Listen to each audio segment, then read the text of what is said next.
Es cierto.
Una nueva emisión de Luces y Sombras de nuestra historia con Marilina Juárez.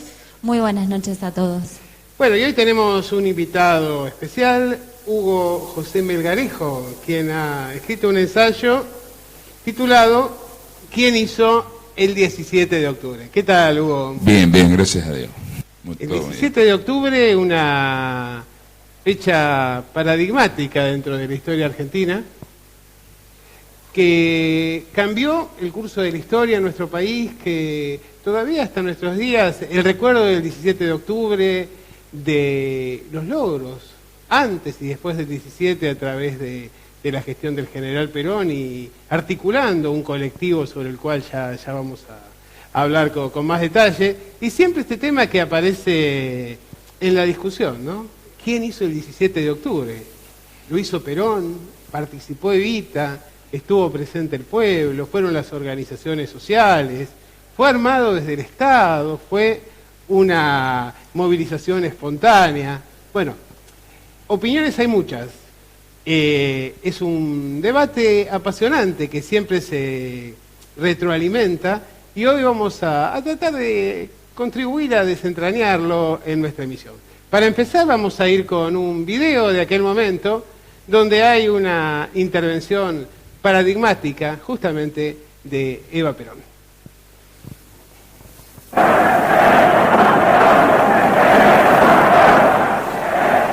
la lucha todos tenemos un puesto y en esta lucha está abierta contra el ser o no ser de la patria. Mi conciencia de ciudadana y de argentina se ha señalado ante la patria vendida y vilipendiada año tras año, gobierno tras gobierno, vendida a apetitos foráneos de un capitalismo sin patria ni bandera.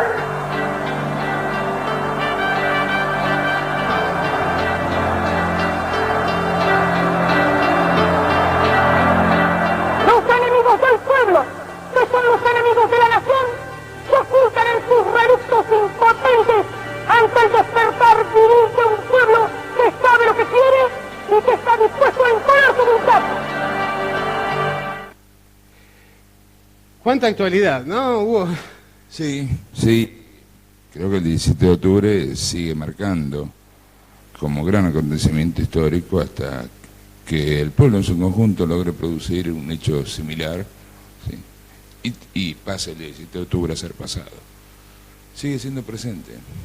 Y en los temas, ¿no? Estábamos escuchando recién a Evita cuando hablaba de esta diferenciación entre el pueblo, los enemigos del pueblo, la nación, la necesidad de la organización.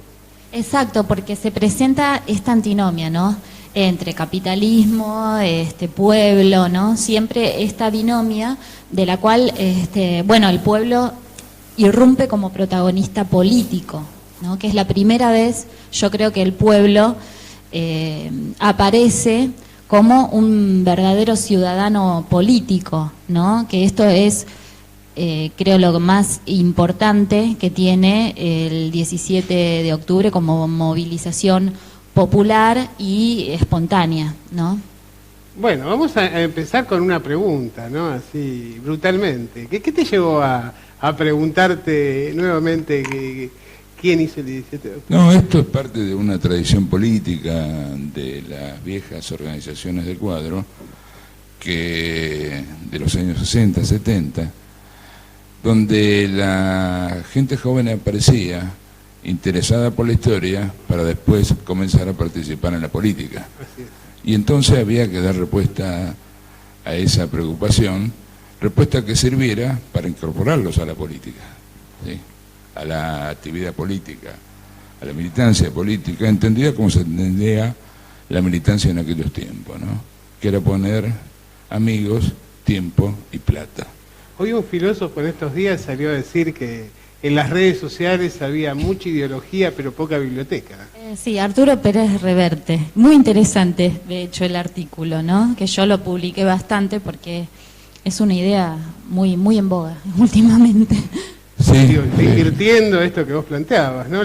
Sí. Que es algo bastante, que llama mucho la atención, que es lamentable a veces, ¿no? La falta de formación de los jóvenes, más allá del entusiasmo al momento de tratar de participar políticamente. Claro, bueno, en este caso nosotros transformamos esto en un pequeño libro, preocupado por la formación de los compañeros del sindicato.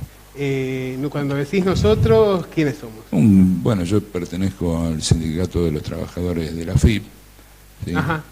Y a partir del 2001 comienza a llegar una nueva generación de jóvenes, ¿sí? Estimulado por esa gigantesca movilización 2001-2002, Uh-huh. y los más veteranos vimos la necesidad de comenzar una tarea de formación política, sí, porque la gran mayoría ya eran universitarios o estaban terminando la universidad. En el caso de nuestra actividad hay mucho profesional, ¿sí? La universidad no le había brindado ningún tipo o muy poca formación sindical y política. Entonces, para intentar dar respuesta a eso, comenzamos a apelar, ¿no?, los compañeros de la conducción a los que algo entendíamos de esto. Y de allí surge este tipo de ensayos. Vos sabés que hay una cosa que es llamativa, que en general, a lo que yo sé, en los programas de las carreras de Derecho de todo el país, está ausente deliberadamente la Constitución del 49, ¿no? No, seguro. Yo tomé una cátedra que me ofrecieron en una universidad privada justamente con el requisito de que iba a hacer girar el programa de la materia alrededor de la Constitución del 49, y se dan esas particularidades que es que en la educación pública, donde uno supone que debería estar que fue un hito, un logro, más Claro. allá del partido político, del movimiento político que lo haya impulsado, está todavía censurado. Sí, totalmente. Por esto la necesidad de la formación a nivel sindical, que yo creo que es algo que hay que destacar mucho, ¿no? Que es la importancia de la formación a nivel informal, pero también a través de los cursos que se puedan hacer en el marco de la Sí, hay una permanente preocupación. Yo he encontrado en sindicatos amigos, en la propia CGT, de tratar de dar algún tipo de formación. Algunos con más éxito, otros con menos, pero existe la preocupación. Hay que formar esas nuevas camadas. Es que es fundamental. Sí, es fundamental. Y mira, me parece que tenemos que estar muy alerta, porque esa masiva incorporación de juventudes a la vida política, sindical, del 2001-2002, hoy ya son hombres de generación intermedia. Está por aparecer una nueva camada.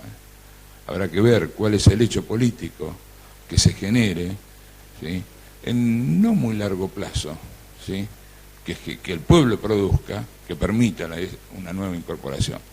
los que antes tenían 20 años, hoy ya son muchachos de 35, 40 años. Mira, esto lo vemos en las listas electorales que cerraron el otro día, ¿no? Cómo lo que eran los jóvenes pasaron a ser la generación intermedia, que están pidiendo pista los jóvenes, y bueno, Sí. efectivamente creo que hay un recambio a nivel de la vida política y la participación, pero el problema fundamental es la cuestión de la formación, porque efectivamente cuando hablamos del 17 de octubre y hablamos del peronismo, hablamos de una doctrina, ¿no? Y hablamos de una preocupación por el quedara claro dentro del movimiento obrero, dentro de la sociedad, una serie de cuestiones que eran fundamentales, incluso para entender los propios intereses, porque uno ve cómo vota la gente a veces y queda pasmado.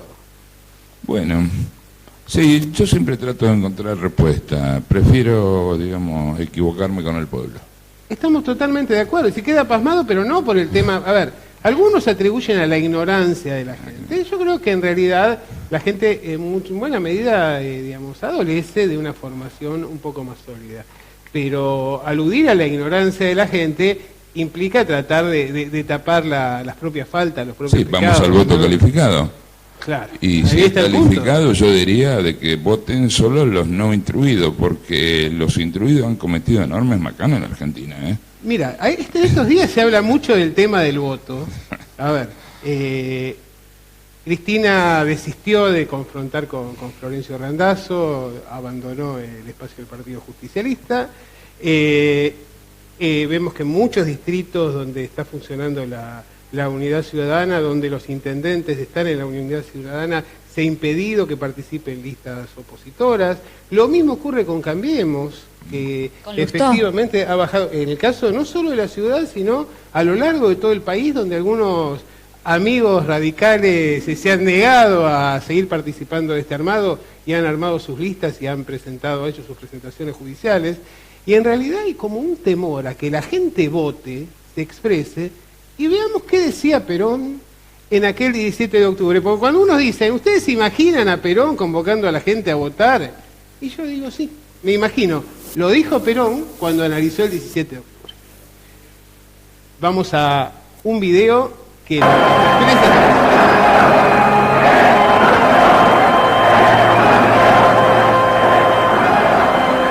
Me vinieron a buscar al oficial militar, me llevaron a la casa del gobierno. En la casa del gobierno me encontré con el general Parres, los ministros, estaban los generales, y me acuerdo que el general Parres me dijo, bueno, pero dígame una cosa, ¿y qué es lo que cree usted que hay que hacer? Y dije, pero mi general, llama a las elecciones, ¿qué están esperando ustedes para llamar a elecciones? El general Parres estuvo totalmente de acuerdo conmigo, y entonces él nomás allí me dijo, bueno, perfectamente, llamamos a elecciones. Llamamos, dice, miró así un poco al costado, dijo, llamamos en 3 meses, uno de atrás le dijo, no, los padrones, que se bueno, ¿cuánto? Dijo este, 6 meses, en 6 meses hay elecciones, dijo padre. Yo me paré y le dije, bueno, mi general, palabra de honor, nos dimos la mano. Y, bueno, le digo, ¿no? Entonces dijo, déjese de embromar, venga, estos locos nos van a quemar la casa del gobierno, salga al balcón y háblale para que se vaya. Bueno, efectivamente, salí al balcón. Cuando llegué al balcón, y con todo el ajetreo del día, yo sí sabía lo que les iba a decir hacia como 1 millón de personas en la plaza. Porque fíjense qué interesante esto, ¿no? Creo que hay un proceso bastante parecido que se da en aquel momento, y era la crisis de los partidos políticos, y cómo efectivamente surge un movimiento social, un colectivo social que no tiene representación en los partidos tradicionales. Y la respuesta que da Perón frente a esto es, bueno, la manera de tratar de encauzar el proceso político es escuchar a la gente, no impedirle que vote. Exacto, el hecho de evitar una confrontación en primarias expresa ese temor a que la gente se exprese y fundamentalmente que elijan, ¿sí?, a sus representantes a futuro, ¿no es cierto? Entonces no entiendo por qué ese temor a que la gente decida quién es el que tiene que conducir en un momento de crisis muy, muy importante del peronismo, fundamentalmente, ¿no? Sí, me parece que es crisis de la élite, ¿no? Las élites en su crisis desconfían de la mayoría. Entonces quieren resolver entre 4. Las Sí. élites culpables, entre otras cosas, de la derrota de diciembre del 2015. 2015, claro que Exacto. sí. ¿Sí? Sí, Digo, sí. no, en nada se compara este proceso con el 17 de octubre. pero la aparición de un insólito empresario, ¿sí? Que la gente lo prefiere a él, a lo que discursivamente nos hablaban de nacional y popular. Mira, como ha dicho un conocido analista político, una de las cosas que se llevó la crisis del 2001 fueron los partidos políticos, ¿no? Sí. Y ahí nos costó mucho recomponer la estructura partidaria, pero en realidad la manera que tenemos de encauzar en términos constitucionales los procesos electorales es a través de los partidos.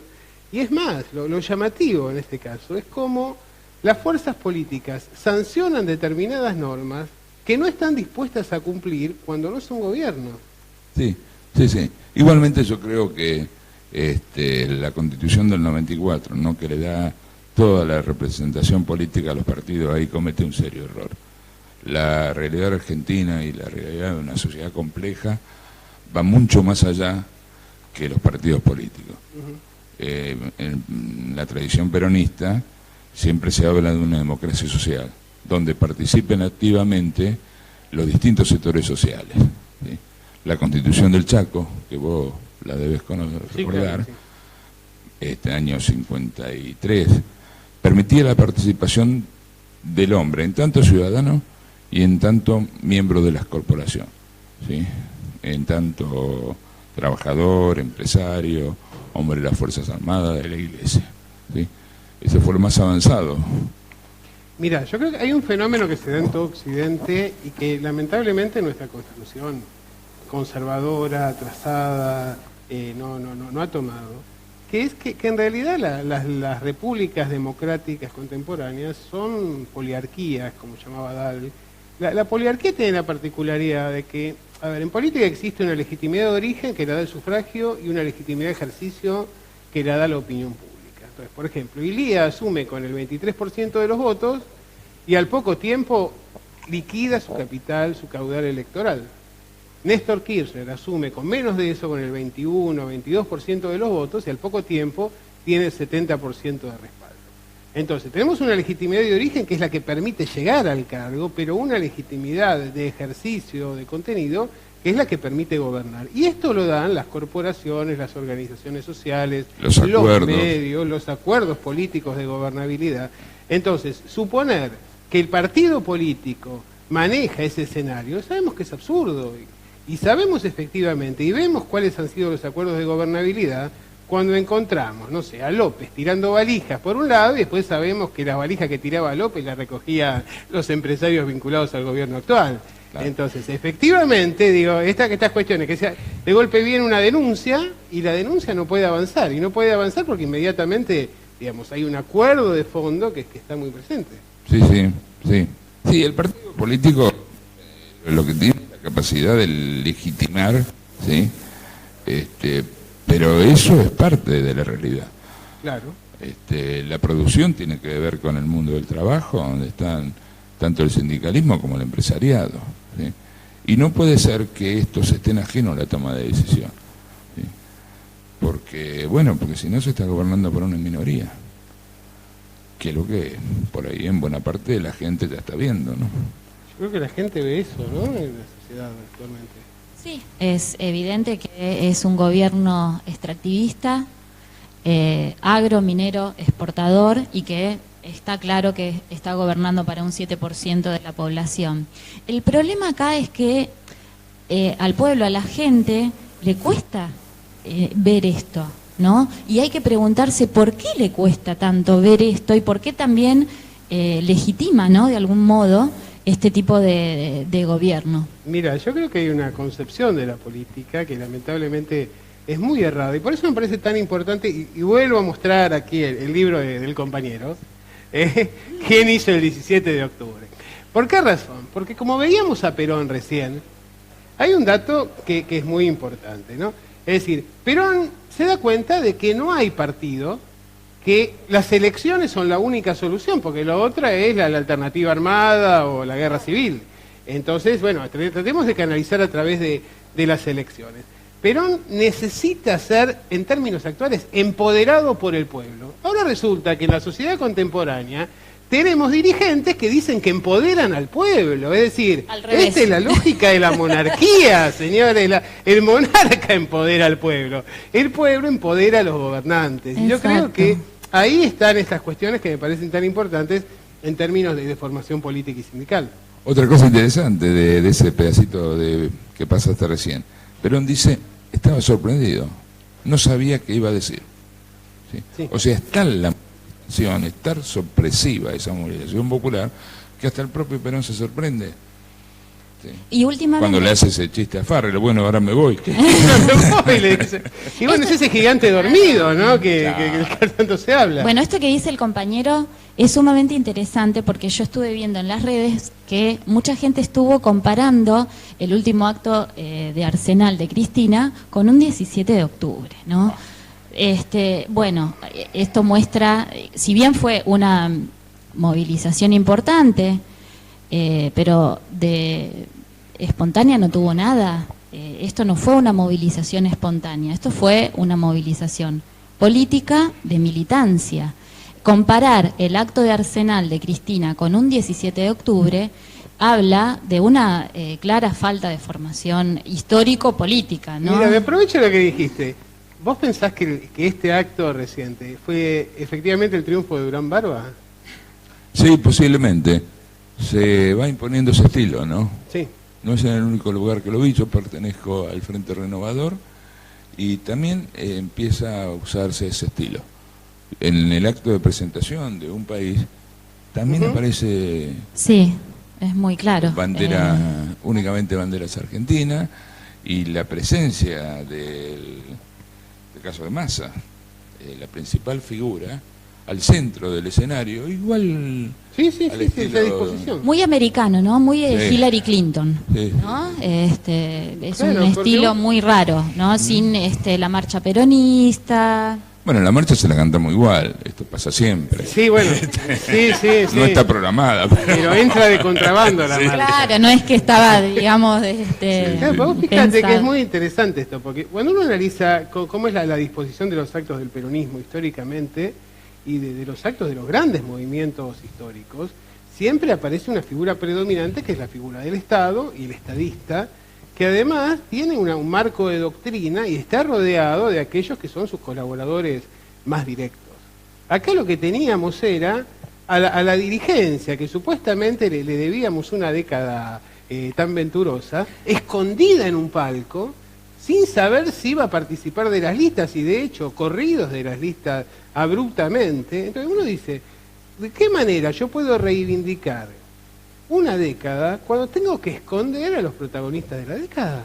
Es decir, esto es una cuestión que a mí realmente me preocupa. Es más, que alguien que plantee un programa que dice ser peronista, digamos, y que lo plantee en términos de unión ciudadana y no de unión popular. Porque unión ciudadana, digamos, es el concepto que usaba la burguesía francesa para dejar del armado, era el armado del pueblo, Claro. ¿no? Digamos, y justamente prescindir de los movimientos y las organizaciones sociales. Entonces, esto de la ¿quién agarraba y prescindía de esto? Bueno, el rey. Sí, No, aparte hablar de unidad, demócrata. hablar de unión, de unidad, cuando no se deja competir a otro participante político, digo, ¿por qué hablamos entonces de unidad? Y aparte aparece algo, una idea que se está instalando de que, bueno, supuestamente Cristina tiene un liderazgo natural, ¿no? Esta palabrita tan horrible. Hay una cosa peor que esta. Yo creo que, lamentablemente, como en el tema de la monarquía o del papado históricamente, creo que se pretende la idea de la infalibilidad, ¿no? Es decir, que no se puede equivocar. Entonces, diga blanco, diga negro. Fíjense, por ejemplo, pasó algo que a mí me pareció realmente una nueva confirmación. Hace un tiempito, cuando apareció por primera vez Cristina el año pasado, que buscaba un acercamiento eventualmente con Massa, lo nombró en un acto, lo nominó, empezaron los silbidos, naturalmente, de toda la feligresía, y Cristina dijo, no, de ninguna manera, es un compañero, bla, bla, bla. Entonces, los silbidos se convirtieron en una ovación. Y uno dice, se preocupa porque efectivamente el nivel de fanatismo lo acerca a la concepción de una religión. El otro día, después de que Cristina plantea de que no hay que confrontar, que el enemigo es el gobierno, de que hay que aglutinar a la oposición y todo esto, sale una querida compañera, o ex compañera, no sé cómo llamarlo, que es Fernanda Vallejos. Bueno, hemos compartido en algún momento, digamos, hasta que nos pareció que el modelo se sostenía. Después vimos a dónde derivaba y ahí, bueno, empezaron las distancias. Pero a lo que voy es que sale a reivindicar a la figura de Vudú y a compararlo con Perón, Evita, Irigoyen, Néstor Kirchner. Bueno, eso era un despropósito, pero en realidad Randazzo salió a decir, bueno, esta es una de las razones que nos separan de la unidad ciudadana. Inmediatamente aparecieron en las redes sociales que era un traidor. A la noche la llama Cristina, le bajó línea, la sacó de los medios, la mandó a hacer coaching para que supiera qué decir, que dijo, te pusimos como economista para que ataques la política económica, no para que hagas una reivindicación de Vudú, al cual lo tuvimos que esconder porque se nos iban los intendentes. Entonces, esto es tremendo, porque en realidad, ¿cómo se construye una alternativa política reivindicando un pasado que tiene que ser ocultado? Sí, no, yo hace ya mucho tiempo que me convencí de que esto no tiene que ver con nuestra tradición política, no es movimiento de liberación, más allá de lo que se proclame. Esta comparación con Perón, por ejemplo, yo le digo a mis amigos, mirá, Perón no perdió ninguna elección, cada vez que se presentó ante el pueblo, ¿sí?, abarcó mayor cantidad de pueblo, mayor cantidad de gente, ¿sí? La derrota electoral y las varias que ha tenido el kirchnerismo, ¿sí?, nos están indicando que no tienen nada que ver con la tradición de los movimientos nacionales. Irigoyen tampoco perdió ninguna elección, ¿eh? Así es. Cada vez que se presentaba, más pueblo lo apoyaba. Con Perón pasó lo mismo. Entonces, muchachos, bajen. Es más, hay que bajar un cambio. El caso del radicalismo, que me parece que es muy, muy interesante, porque incluso Marcelo T. de Alvear, al cual se le adjudicaba este origen aristocrático, Marcelo T. de Alvear reafirma la necesidad de avanzar sobre el tema del subsuelo, designa a Mosconi, le da presupuesto YPF, establece políticas proteccionistas, garantiza el impulso de las inversiones industriales que luego van a ser las industrias que van a estallar, van a explotar en términos de trabajo en los años del peronismo. Entonces, más allá del hombre, estaba el programa, estaba una doctrina que se sostenía. En el caso una del tradición también. Que sostener, un modo de ver el mundo, la realidad. Cuando yo veo que se reemplaza al peronismo por los hijos de los herederos de la Unión Democrática, claro, que no son otra cosa que Nuevo Encuentro, Carta Abierta, sí, ahí entiendo por qué después hay que irse a Unidad Ciudadana, ¿no? Pero creo que lo que me preocupa es el hecho de que vayan a Unidad Ciudadana y se quieran reivindicar como peronistas. Sí, bueno, problema de ellos, ¿eh? La gente ya emitió su decisión y la va a volver a emitir, la vamos a mantener. Esto tienen un techo que no van a alcanzar para ser mayoría. Tienen un piso importante. Tienen un piso importante. Sí, pero el techo ahí nomás cerquita. Esto que planteaba antes aquí Marilina, ¿no? Que de no animarse a dar una interna, porque, a ver, uno da una interna, o no da una interna cuando cree que va a perder. Ahora, cuando está seguro de que va a ganar y que el otro no es representativo, ¿cuál es la razón por no dar una interna? Claro. Resignar el dinero de las elecciones y quedarse con un sello que de todas maneras no sumará los mismos votos que en otra época, pero sigue sumando. Entonces, eso es totalmente inexplicable, a no ser que Randazzo no sea tan débil, a no ser que efectivamente en el conflicto no haya un programa tan claro, y ahí es donde empiezan los cuestionamientos.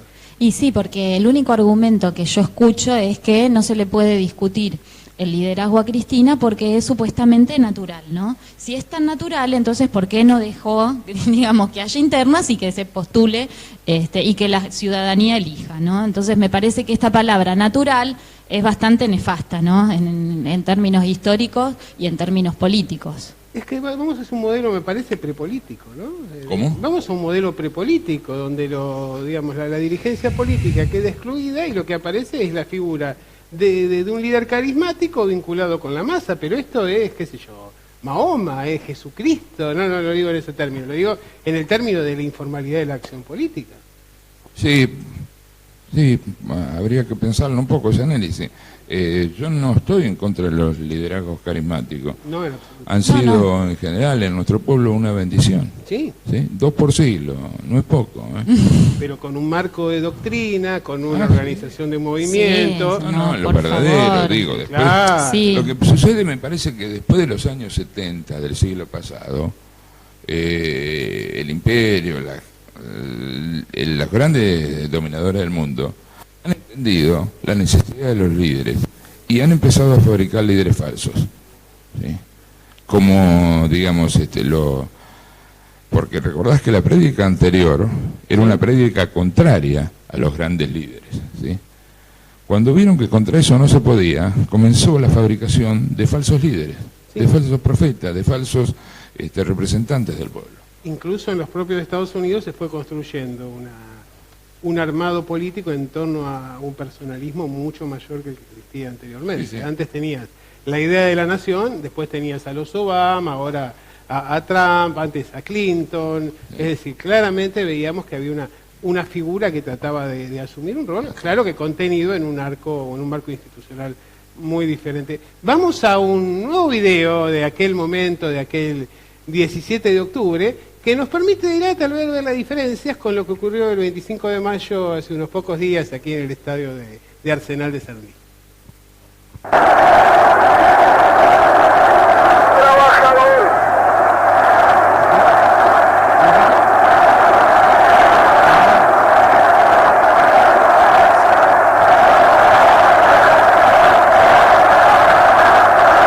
trabajadores.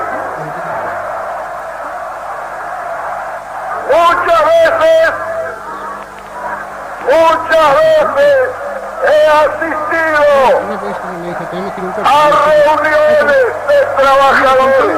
Cuando termine el video. Siempre he sentido una enorme satisfacción, pero desde hoy sentiré un verdadero orgullo de argentino, porque interpreto este movimiento colectivo como el renacimiento de una conciencia de los trabajadores.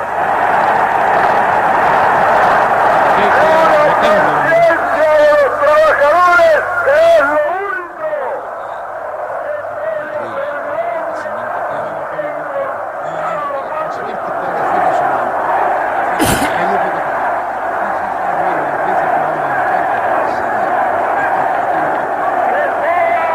Y no había cámaras, no había celulares, no había... Ahora se quisieran jubilar, Es tienen que jubilarse. histórica para la República.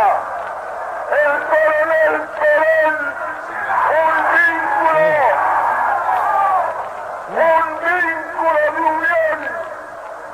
Esa unidad indestructible e infinita para que nuestro pueblo no solamente posea la felicidad, sino que también sepa dignamente defenderla.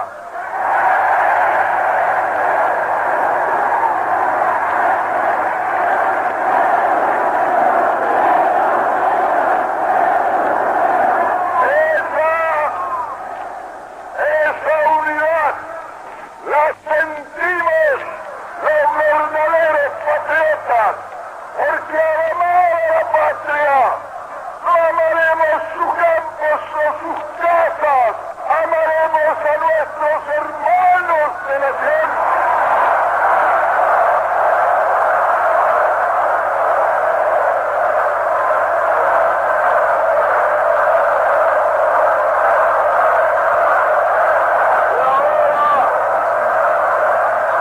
Y ahora llega como siempre para vuestro secretario de Trabajo y Previsión, que siga luchando al lado vuestro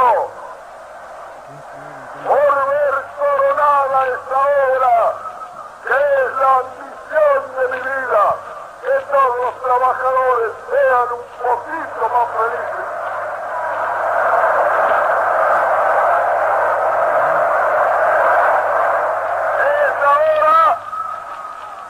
Es la hora del consejo,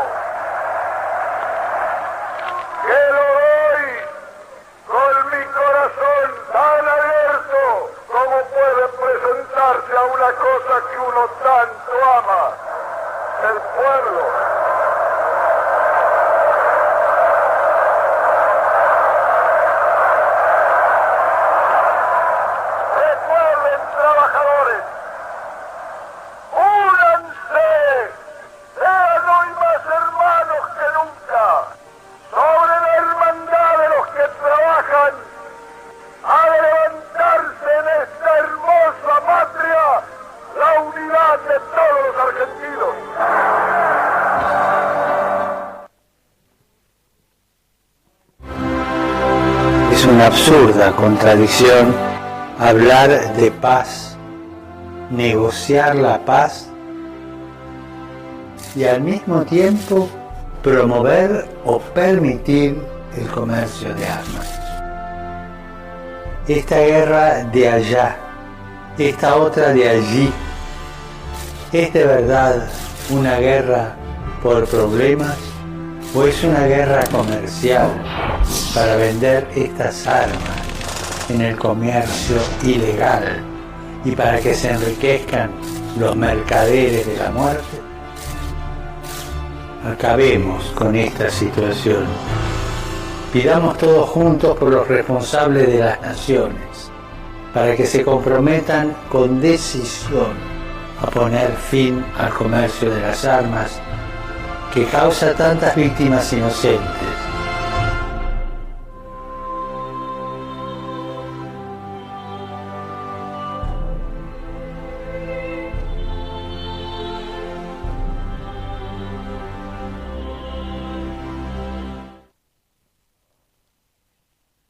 Interesante porque yo estuve viendo en las redes que mucha gente estuvo comparando el último acto de Arsenal de Cristina con un 17 de octubre, ¿no? Bueno, esto muestra, si bien fue una movilización importante, pero de espontánea no tuvo nada. Esto no fue una movilización espontánea, esto fue una movilización política de militancia. Comparar el acto de Arsenal de Cristina con un 17 de octubre habla de una clara falta de formación histórico-política, ¿no? Mira, me aprovecho lo que dijiste. ¿Vos pensás que este acto reciente fue efectivamente el triunfo de Durán Barba? Sí, posiblemente. Se va imponiendo ese estilo, ¿no? Sí. No es en el único lugar que lo vi, yo pertenezco al Frente Renovador y también empieza a usarse ese estilo. En el acto de presentación de un país también aparece... Sí, es muy claro. Bandera, únicamente banderas argentinas y la presencia del caso de Massa, la principal figura, al centro del escenario, igual... Sí, esa disposición. Muy americano, ¿no? Muy Hillary Clinton, sí, ¿no? Sí. Es un estilo muy raro, ¿no? Sin la marcha peronista... Bueno, la marcha se la cantamos igual, esto pasa siempre. Sí, bueno, sí. No está programada. Pero entra de contrabando la marcha. Claro, no es que estaba, digamos, Claro, vos fíjate que es muy interesante esto, porque cuando uno analiza cómo es la disposición de los actos del peronismo históricamente y de los actos de los grandes movimientos históricos, siempre aparece una figura predominante que es la figura del Estado y el estadista, que además tiene un marco de doctrina y está rodeado de aquellos que son sus colaboradores más directos. Acá lo que teníamos era a la dirigencia, que supuestamente le debíamos una década tan venturosa, escondida en un palco, sin saber si iba a participar de las listas y de hecho corridos de las listas abruptamente. Entonces uno dice, ¿de qué manera yo puedo reivindicar una década cuando tengo que esconder a los protagonistas de la década? Es decir, esto es una cuestión que a mí realmente me preocupa. Es más, que alguien que plantee un programa que dice ser peronista, digamos, y que lo plantee en términos de unión ciudadana y no de unión popular. Porque unión ciudadana, digamos, es el concepto que usaba la burguesía francesa para dejar del armado, era el armado del pueblo, claro, ¿no? Digamos, y justamente prescindir de los movimientos y las organizaciones sociales. Entonces, esto de la ¿quién agarraba y prescindía de esto? Bueno, el rey. Sí, aparte de hablar de unidad, demócrata, hablar de unión, de unidad, cuando no se deja competir a otro participante político, digo, ¿por qué hablamos entonces de unidad? Y aparte aparece algo, una idea que se está instalando de que, bueno, supuestamente Cristina tiene un liderazgo natural, ¿no? Esta palabrita tan horrible. Hay una cosa peor que esta. Yo creo que, lamentablemente, como en el tema de la monarquía o del papado históricamente, creo que se pretende la idea de la infalibilidad, ¿no? Es decir, que no se puede equivocar. Entonces, diga blanco, diga negro. Fíjense, por ejemplo, pasó algo que a mí me pareció realmente una nueva confirmación. Hace un tiempito, cuando apareció por primera vez Cristina el año pasado, que buscaba un acercamiento eventualmente con Massa, lo nombró en un acto, lo nominó, empezaron los silbidos, naturalmente, de toda la feligresía, y Cristina dijo, no, de ninguna manera, es un compañero, bla, bla, bla. Entonces, los silbidos se convirtieron en una ovación. Y uno dice, se preocupa porque efectivamente el nivel de fanatismo lo acerca a la concepción de una religión. El otro día, después de que Cristina plantea de que no hay que confrontar, que el enemigo es el gobierno, de que hay que aglutinar a la oposición y todo esto, sale una querida compañera, o ex compañera, no sé cómo llamarlo, que es Fernanda Vallejos. Bueno, hemos compartido en algún momento, digamos, hasta que nos pareció que el modelo se sostenía, después vimos a dónde derivaba, y ahí, bueno, empezaron las distancias. Pero a lo que voy, es que sale a reivindicar a la figura de Vudú y a compararlo con Perón, Evita, Irigoyen, Néstor Kirchner. Bueno, eso era un despropósito, pero en realidad Randazzo salió a decir, bueno, esta es una de las razones que nos separan de la unidad ciudadana. Inmediatamente aparecieron en las redes sociales que era un traidor. A la noche la llama a Cristina, le bajó línea, la sacó de los medios, la mandó a hacer coaching para que supiera qué decir, que dijo, te pusimos como economista para que ataques la política económica, no para que hagas una reivindicación de Vudú, al cual lo tuvimos que esconder porque se nos iban los intendentes. Entonces, esto es tremendo, porque en realidad, ¿cómo se construye una alternativa política reivindicando un pasado que tiene que ser ocultado? Sí, no, yo hace ya mucho tiempo que me convencí de que esto no tiene que ver con nuestra tradición política, no es movimiento de liberación, más allá de lo que se proclame. Esta comparación con Perón, por ejemplo, yo le digo a mis amigos, mirá, Perón no perdió ninguna elección, cada vez que se presentó ante el pueblo, ¿sí?, abarcó mayor cantidad de pueblo, mayor cantidad de gente, ¿sí?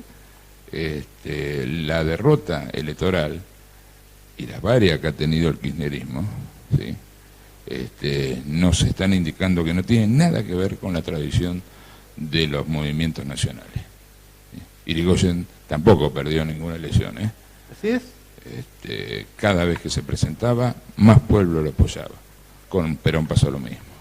Entonces, muchachos, bajen. Es más, hay que bajar un cambio. El caso del radicalismo, que me parece que es muy, muy interesante, porque incluso Marcelo T. de Alvear, al cual se le adjudicaba este origen aristocrático, Marcelo T. de Alvear reafirma la necesidad de avanzar sobre el tema del subsuelo, designa a Mosconi, le da presupuesto YPF, establece políticas proteccionistas, garantiza el impulso de las inversiones industriales que luego van a ser las industrias que van a estallar y van a explotar en términos de trabajo en los años del peronismo. Entonces, más allá del hombre, estaba el programa, estaba una doctrina que se sostenía. En el caso una del tradición que sostener, un modo de ver el mundo, la realidad. Cuando yo veo que se reemplaza al peronismo por los hijos de los herederos de la Unión Democrática, claro, que no son otra cosa que Nuevo Encuentro, Carta Abierta, sí, ahí entiendo por qué después hay que irse a Unidad Ciudadana, ¿no? Pero creo que lo que me preocupa es el hecho de que vayan a Unidad Ciudadana y se quieran reivindicar como peronistas.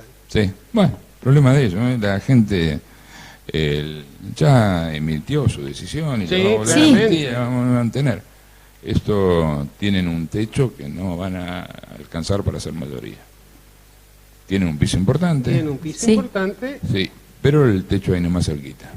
Esto que planteaba antes aquí Marilina, ¿no? Que de no animarse a dar una interna, porque, a ver, uno da una interna, o no da una interna cuando cree que va a perder. Ahora, cuando está seguro de que va a ganar y que el otro no es representativo, ¿cuál es la razón por no dar una interna? Claro. Resignar el dinero de las elecciones y quedarse con un sello que de todas maneras no sumará los mismos votos que en otra época, pero sigue sumando.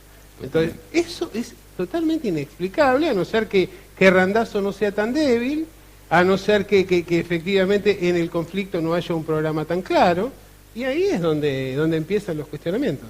Y sí, porque el único argumento que yo escucho es que no se le puede discutir el liderazgo a Cristina porque es supuestamente natural, ¿no? Si es tan natural, entonces ¿por qué no dejó, digamos, que haya internas y que se postule y que la ciudadanía elija, ¿no? Entonces me parece que esta palabra natural es bastante nefasta, ¿no? En términos históricos y en términos políticos. Es que vamos a un modelo, me parece, prepolítico, ¿no?